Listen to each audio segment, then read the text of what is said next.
Hello दोस्तों, स्वागत है हमारे यूट्यूब चैनल मिस्टर देव ब्लॉग 1519 में। आज हम लेकर चलते हैं आप लोगों को चित्तौड़गढ़ किले में और दिखाते हैं चित्तौड़गढ़ किला और बताते हैं उसका इतिहास। यह किला 180 मीटर ऊंची पहाड़ी पर और करीब 700 एकड़ में फैला हुआ है। चित्तौड़गढ़ किले को मौर्य वंश के सम्राट चित्रांगद मौर्य ने बनवाया था। यह किला बेचड़ नदी के किनारे बसा हुआ है। भारत के वीर पुत्र महाराणा प्रताप यहाँ के राजा थे। हेलो दोस्तों, तो बिना देरी हुए चलते हैं चित्तौड़गढ़ किले में और दिखाते हैं आप लोगों को चित्तौड़गढ़ किला।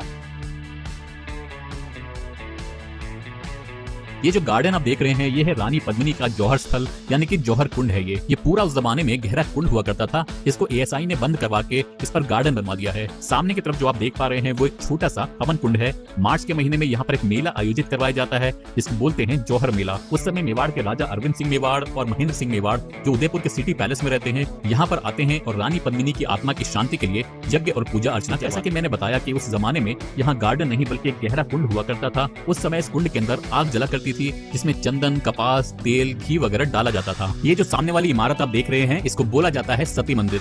तो नीचे आग जलती थी। उस समय की औरतें अपने पति के मृत्यु के बाद ऊपर से छलांग मार के नीचे आग में कूदकर सती हो जाया करती थी। इसी कुंड में कूदकर रानी पद्मिनी ने मेवाड़ की आन बान और शान को बचाने के लिए 16,000 राजपूत महिलाओं के साथ अपने आप को जिंदा आग में जला डाला था और वो यहाँ पर सती हो गई थी। ये जो सामने वाली इमारत आप देख रहे हैं, ये है विजय स्तंभ यानी कि टावर ऑफ विक्ट्री। जब राणा कुंभा ने मालवा और गुजरात दोनों स्टेट्स को एक साथ हराया था, यानी कि जब उन्होंने मालवा के सुल्तान महमूद शाह खिलजी और गुजरात सल्तनत के अहमद शाह को हराया था, तब उन्होंने विजय के उपलक्ष्य में विजय स्तंभ का निर्माण करवाया था। इस टावर को बनाने में 10 साल 1448 से 1458 यानी कि 1448 से 1458 इलाज हुआ था। उस समय में इस स्तंभ को बनाने में 90 लाख का खर्चा आया था। ये 9 मंजिल इमारत है। इस टावर की ऊंचाई 122 फीट की है और इसमें ऊपर जाने के लिए 157 यानी कि 157 सीढ़ियां दी गई हैं। अभी लगभग 2 साल से कोविड के चलते ऊपर जाने का रास्ता सरकार ने बंद किया हुआ है। इस विजय स्तंभ के बारे में एक खास बात मैं आपको बता देता हूँ जो शायद आपने कहीं नहीं सुनी होगी। तो मैं आपको बता देता हूँ कि इस विजय स्तंभ के महत्व की वजह से राजस्थान पुलिस के लोगों को अगर आप ध्यान से देखेंगे, उसमें जो सिंबल लगा हुआ है वो इसी विजय स्तंभ का है। ये जो कुंड आप देख रहे हैं, इसको बोला जाता है गौमुख कुंड। ऐसे इस किले में छोटे और बड़े मिलाकर 84 यानी कि 84 तालाब बने हुए हैं। इस कुंड में रानी पद्मिनी नहाने के लिए आया करती थी। इसको गौमुख कुंड इसलिए कहते हैं क्योंकि नीचे में जो मंदिर आप देख रहे हैं, वहाँ पर एक शिवलिंग है। इसी शिवलिंग के ऊपर गाय के मुंह के आकार के जैसा एक पत्थर है जहाँ से पानी इस कुंड में गिरता है। ये पानी सर्दियों में गर्म आता है और गर्मियों में ठंडा। और ऐसा बोला जाता है कि किसी को नहीं पता कि ये पानी दरअसल आता कहाँ से है। यहाँ पर रानी पद्मिनी के 2 पैलेस बने हुए हैं। एक है समर पैलेस जो कि पानी के बीच में बना हुआ है और दूसरा है विंटर पैलेस जिसके अंदर अब हम जा रहे हैं। इस महल में आपको चारों तरफ गार्डन दिखाई देगा। तो गवर्नमेंट ने इसको बेहतर रूप देने के लिए यहाँ पर गार्डन बना दिया है। अलाउद्दीन खिलजी ने जब यहाँ पर हमला कर दिया था, तब ये पूरा महल उसने खंडित करवा दिया था। अब हम उस जगह जा रहे हैं जहाँ से अलाउद्दीन खिलजी ने रानी पद्मिनी का चेहरा देखा था। ये जो कमरा आप देख रहे हैं, ये वही रूम है जिसमें खिलजी को लाया गया था और रानी पद्मिनी का चेहरा उसको दिखाया गया था। ये जो पानी के बीच में आप महल देख रहे हैं, ये रानी पद्मिनी का समर पैलेस हुआ करता था जिसे जल महल भी कहा जाता है। उस जमाने में एसी, पंखे, कूलर वगैरह तो होते नहीं थे, तो जिससे कि ये महल गर्मियों के समय में ठंडा रह सके, इसी वजह से इस महल को पानी के बीच में बनाया गया था। यहाँ पर बरसात का पानी स्टॉक किया जाता था और इस पैलेस में आने के लिए नाव का इस्तेमाल किया जाता था। दिल्ली का सुल्तान अलाउद्दीन खिलजी जब रानी की खूबसूरती देखने के लिए चित्तौड़ आया, तब रावल रतन सिंह के गुरु ने इसी जगह से रानी का फेस खिलजी को दिखाया था। रानी को वहाँ समर पैलेस में पानी के पास बिठाया गया था और पानी की परछाई जब 90 डिग्री के एंगल से शीशों में पड़ी थी, तब अलाउद्दीन खिलजी ने रानी का चेहरा देखा था। यहाँ ऊपर में 4 शीशे लगे हुए थे जिनको राजपूत करनी सेना द्वारा पद्मावत मूवी के विरोध में निकाल दिया गया था। उसके बाद साल 1303 में अलाउद्दीन खिलजी ने रानी पद्मिनी को पाने के लिए इस किले पर धावा बोल दिया था और तब रानी यहाँ से सुरंग के जरिए निकल गई थी और 16,000 दासियों के साथ जौहर कुंड में कूदकर जिंदा जलकर वो यहाँ पर सती हो गई थी। ये जो इमारत आप देख रहे हैं, ये है कुंभा महल। यहाँ आंगन में बैठकर राणा कुंभा सुबह उठकर सूर्य देवता की पूजा किया करते थे। यहाँ पर जो पिलर्स आप देख रहे हैं, वहाँ पर उनके घोड़े बांधे जाते थे। महाराणा कुंभा साल 1433 यानी कि 1433 से लेकर 1468 यानी कि 1468 तक मेवाड़ के राजा रहे थे। हमारे भारत देश में जितने भी राजा हुए हैं, उनमें महाराणा कुंभा का बहुत ही ऊंचा स्थान है। मात्र 35 वर्ष की उम्र में राणा कुंभा ने कुंभलगढ़, अचलगढ़ समेत कुल मिलाकर 32 किलों का निर्माण करवा दिया था। महाराणा कुंभा अपने पिता राणा मोकल की मृत्यु के बाद मेवाड़ की गद्दी पर बैठे थे। सन 1437 यानी कि 1437 में उन्होंने महमूद खिलजी को सारंगपुर के पास बहुत बुरी तरह हराया था और उसी जीत के उपलक्ष्य में उन्होंने यहाँ पर विजय स्तंभ का निर्माण करवाया। मेवाड़ की गद्दी पे बैठने के 7 वर्षों के अंदर ही उन्होंने सारंगपुर, नागौर, नराना, अजमेर, मंडोर, मोडालगढ़, बूंदी और खाटू जैसे किले भी जीत लिए थे और दिल्ली के सुल्तान सैयद मोहम्मद शाह और गुजरात के सुल्तान अहमद शाह को भी हरा दिया था। तो आप चित्तौड़गढ़ के किले में जब भी आए तो महान और शौर्यवीर राणा कुंभा के महल को देखकर जरूर जाइएगा। तो सामने में जो मंदिर आप देख रहे हैं ये है कुंभ श्याम मंदिर। मैं आपको बता देता हूँ कि चित्तौड़गढ़ फोर्ट में छोटे और बड़े सारे मंदिर अगर मिला लिए जाएं तो कुल मिलाकर इसके अंदर 113 मंदिर हैं और पानी के लिए 84 तालाब भी यहाँ पर बने हुए हैं। ये जो आप मंदिर देख रहे हैं ये इस किले का सबसे बड़ा मंदिर है। इस मंदिर को जब गुजरात के राजा बप्पा रावल ने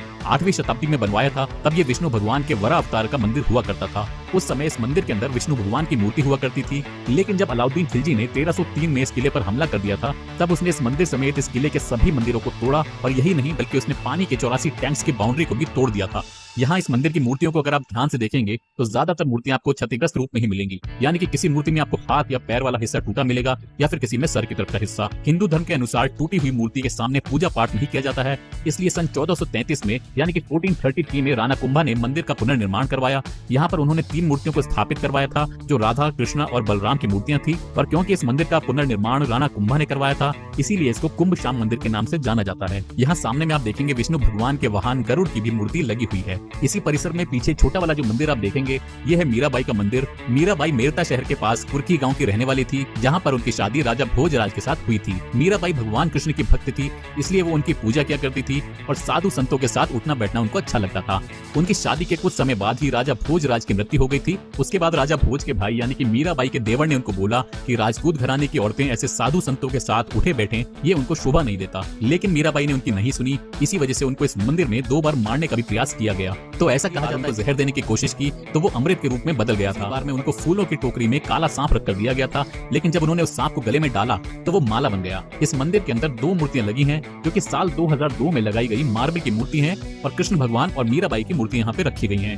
जो ओरिजिनल मूर्ति थी वो कृष्ण भगवान की थी और वो मीराबाई अपने साथ लेकर चली गई थी। अभी हम इस किले के 7 गेट क्रॉस करके आए हैं। ये जो सामने में आप गेट देख रहे हैं इसको बोलते हैं सूरज पोल दरवाजा। ये इस किले का मेन एंट्री गेट हुआ करता था। सूर्य की पहली किरण इस दरवाजे के ऊपर पड़ती थी, इसी वजह से इस दरवाजे का नाम सूरज पोल है। अगर यहाँ पर कोई भी हमला करने की या ऊपर चढ़ने की कोशिश करता था तो यहाँ ऊपर से गर्म तेल और पानी डाल दिया जाता था ताकि उसके हाथ पैर जल जाएं और वो फिसल कर नीचे गिर जाए। यहाँ छोटे छोटे जो छेद बने हुए हैं वो तीर कमान चलाने के लिए इस्तेमाल किए जाते थे। ये जो सामने में आप पहाड़ी देख रहे हैं ये अरावली हिल्स का हिस्सा है और इसको कहा जाता है कुंभकर्ण पहाड़ी। यहाँ सामने में आप ध्यान से देखेंगे तो आपको ऐसा लगेगा कि यहाँ पर कुंभकर्ण सोया हुआ है। सामने की तरफ कुंभकर्ण का मुंह है, बीच में पेट है और आखिरी में उसके पैर है। इस पहाड़ी को ऐसा बनाया नहीं गया था बल्कि कुदरती ही ये पहाड़ी ऐसी है। और मैं आपको ये बता देता हूँ कि इन्हीं दोनों पहाड़ियों के बीच में अलाउद्दीन खिलजी तंबू लगाकर 6 महीनों तक रुका था। ये जो सारा खेती बाड़ी वाला एरिया आपको दिख रहा है ये उस जमाने में जंग का मैदान हुआ करता था।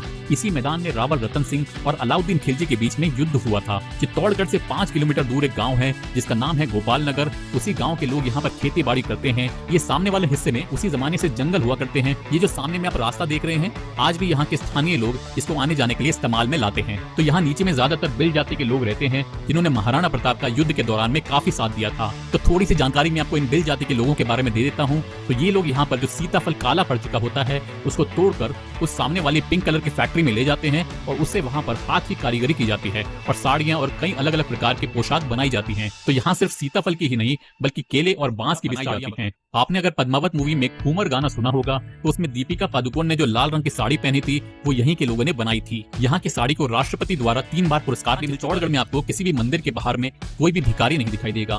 इसका कारण ये है कि कोई भी ऐसा इंसान अगर दिखता है तो राजा उसको अपनी फैक्ट्री में रोजगार देते हैं, क्योंकि ऐसा कहा जाता है कि ये मेवाड़ है, यहाँ मांगने से अच्छा मर जाना बेहतर है। ये जो सामने वाला टावर आप देख रहे हैं इसको बोला जाता है टावर ऑफ फेम, कीर्ति स्तंभ, जिसको जैनियों ने 12वीं शताब्दी में रावल कुमार सिंह के समय में बनवाया था। ये 4 मंजिली इमारत है जिसकी ऊंचाई 72 फीट की है। इसी कीर्ति स्तंभ को देखकर राणा कुंभा ने विजय स्तंभ का निर्माण करवाया था। इसमें ऊपर जाने का रास्ता बड़ा सकरा है, इसकी वजह से गवर्नमेंट ने इसको सुरक्षा की दृष्टि से पूरी तरीके से बंद किया हुआ है। यहाँ कीर्ति स्तंभ के साथ में ही एक दिगंबर जैन का मंदिर भी है। इसमें जो प्रतिमा है वो दोबारा लगाई गई थी क्योंकि ओरिजिनल जो प्रतिमा थी वो आक्रमण के दौरान खंडित कर दी गई थी। ये जो महल आप देख पा रहे हैं ये है रतन सिंह पैलेस। आप में से शायद बहुत लोग ये सोच रहे होंगे कि ये रानी पद्मिनी के पति रावल रतन सिंह का महल है, तो मैं आपको बता देता हूँ कि ये महल उनका नहीं है, बल्कि इस महल को रतन सिंह द्वितीय द्वारा 16वीं शताब्दी में बनवाया गया था। रतन सिंह द्वितीय दरअसल राणा सांगा के बेटे थे। राणा सांगा ने कई युद्ध लड़े और उनको जीता, लेकिन जब वो खानवा के युद्ध में बाबर से परास्त हो गए थे उसके बाद मुगलों ने उत्तर भारत में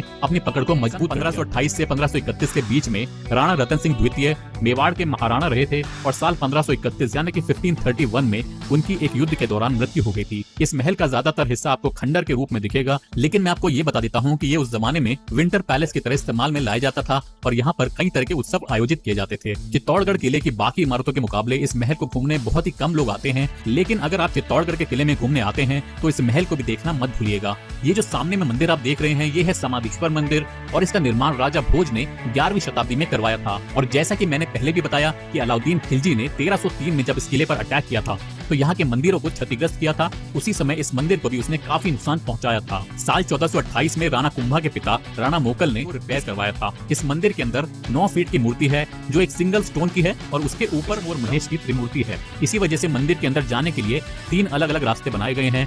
मंदिर के अंदर की मूर्ति को नजर न लगे इसलिए बाहर में काला पत्थर लगाया गया है। यहाँ रोड के दोनों ही तरफ में जो आपको खंडित इमारतें नजर आ रही हैं ये है नगीना बाजार और यहाँ दोनों ही तरफ में उस जमाने में बाजार हुआ करता था। ये बाजार भी आपको क्षतिग्रस्त रूप में ही दिखाई देगा। ये है वीर भामा शाह की हवेली। इसके अंदर जाने का रास्ता गवर्नमेंट ने बंद किया हुआ है। भामा शाह महाराणा प्रताप के मित्र, सहयोगी और सलाहकार थे और उनके सहयोग ने ही महाराणा प्रताप को संघर्ष की दिशा दी और मेवाड़ को आत्मसम्मान दिया। ऐसा कहा जाता है कि जब महाराणा प्रताप जंगलों में भटक रहे थे तब भामा शाह ने अपनी सारी जमा पूंजी महाराणा प्रताप की मदद के लिए समर्पित कर दी थी और उसी के बाद भामा शाह अपनी दानवीरता के कारण इतिहास में अमर हो गए। ये सामने वाली जो सफेद रंग की बिल्डिंग आप देख रहे हैं ये है फतेह प्रकाश पैलेस, जिसको स्टेट गवर्नमेंट ने एक संग्रहालय यानी कि म्यूजियम के रूप में विकसित किया हुआ है। सोमवार को ये म्यूजियम बंद रहता है, बाकी सभी दिन ये म्यूजियम सुबह 9:45 से लेकर शाम 5:45 तक खुला रहता है। तो ये था चित्तौड़गढ़ किले का पूरा इतिहास। हेलो दोस्तों, आशा करता हूँ हमारी वीडियो आप लोगों को पसंद आई होगी। ऐसी ही वीडियो देखने के लिए हमारे चैनल को सब्सक्राइब करें और बेल आइकन को प्रेस करें ताकि हमारी वीडियो आप लोगों को जल्द से जल्द पहुँचती रहे।